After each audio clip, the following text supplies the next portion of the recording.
Hello, আসসালামু আলাইকুম। 3, 7, 13, 21 অনুক্রমটি 50তম পদ নিচের কোনটি? তো আমাদের অনুক্রম বা ধারা যেটাই বলি না কেন, অনুক্রমে কমা থাকে, ধারাতে প্লাস থাকে, এটাই পার্থক্য। আমরা সমাধান করার সময় আমরা দুইটা জিনিস খেয়াল করি। একটা হচ্ছে এরিথমেটিক প্রোগ্রেশন, মানে এটা সমান্তর দ্বারা। আর একটা হচ্ছে জিওমেট্রিক প্রোগ্রেশন, মানে গুণোত্তর দ্বারা।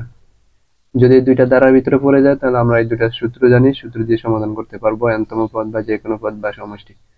এরিথমেটিক প্রোগ্রেশন কখন হয়? যখন এদের সাধারণ ডিফারেন্স গুলো সমান হয়, যে কোনো পদ তার আগের পদের ডিফারেন্স গুলো যদি সেম থাকে তখন আমরা বলবো এরিথমেটিক প্রোগ্রেশন। আর গুণোত্তর দ্বারা কখন বলি? যখন অনুপাত গুলো সেম থাকে।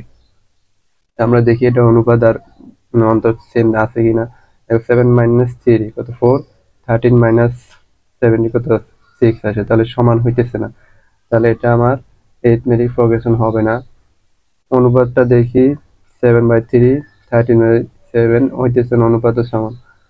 তাহলে তাহলে এটা কিভাবে সমাধান করব? যদি এরকম টাইপের আসে তাহলে 3, 7, 13, 21 আমাদের অনুপাত অন্তরগুলো দেখতে হবে। কত? 4, এটার অন্তর হচ্ছে 6, এর অন্তর 8। তার মানে আমরা অন্তর দেখে বুঝতেছি এর পরবর্তী অন্তরটা অবশ্যই 10 হবে। তাহলে কত হবে? 31। তো আমরা পরবর্তী পদ বের করতে পারি নাই, আমাদের বলছে 50তম পদ। তো এই ধরনের দ্বারা দেখো অন্তরগুলা সমান্তর দ্বারা চলে আসছে। যদি দেখো অন্তরগুলা সমান্তর দ্বারা চলে আসে তাহলে এই নিয়মটা, আর গুণোত্তর অন্তরগুলো অনেক সময় গুণোত্তর দ্বারা চলে আসতে পারে, তখন অন্য একটা নিয়ম, সেটা আমি অন্য একটা প্রশ্নের মাধ্যমে আলোচনা করবো। তো আমাদের এটা একটা গুণোত্তর দ্বারা চলে আসছে অন্তরগুলা, তখন আমরা কিভাবে সমাধান করব? পরবর্তী অন্তরটা বের করবো, 2, 2, 2। তো এভাবে এই ধরনের ইয়াতে আমাদের n তম পদ tn বের করার সূত্র হয়েছে প্রথম পদ 3 প্লাস দ্বিতীয় ডিফারেন্সের প্রথম পদটা 4 ইন্টু n-1। দেখো n-1 বিষয়টা কিভাবে মনে রাখতে পারি, কারণ আমরা জানি arithmetic প্রোগ্রেশনের n তম পদ এটা হচ্ছে a plus n-1 into d। Say n-1 থেকে এটা মনে রাখতে পারি। পরে প্লাস, পরে শেষের যে ডিফারেন্সের এগুলো সবগুলো 2 আসছে, সবগুলো একই আসবে। এটা 2 n-1 n-2 divide by 2 factorial.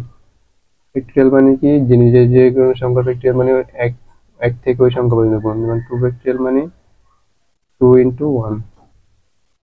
তাহলে 2 2 কাটা যাবে গা। আমরা ইচ্ছা করলে এখানেই 50তম পদে n এর মান 50 বসিয়ে বের করতে পারি। তার মানে এটা আরেকটু সিম্পলিফাই করবো। 3 প্লাস 4n মাইনাস 3, 2 2 কাটা যাবে গা, n-1 n-2। এটা সরি 4, 4 ইন্টু 4 ইন্টু 1 4 হবে। তাহলে 4n, এটা -1 টাইম 4 রাখতেছি, এটা আমি গুণ দিই n স্কোয়ার, তারপরে -2n মাইনাস n প্লাস 2, এই যে -1টা। তাহলে n স্কোয়ার 4n -3n বাজারে প্লাস n প্লাস 1। এইটাই মূলত আমাদের n তম পদ।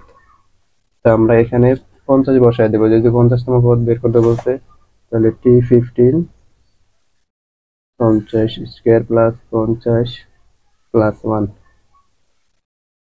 এখানে 25 25 প্লাস 50 প্লাস 1 যোগ করলে আমার আসবে 2551।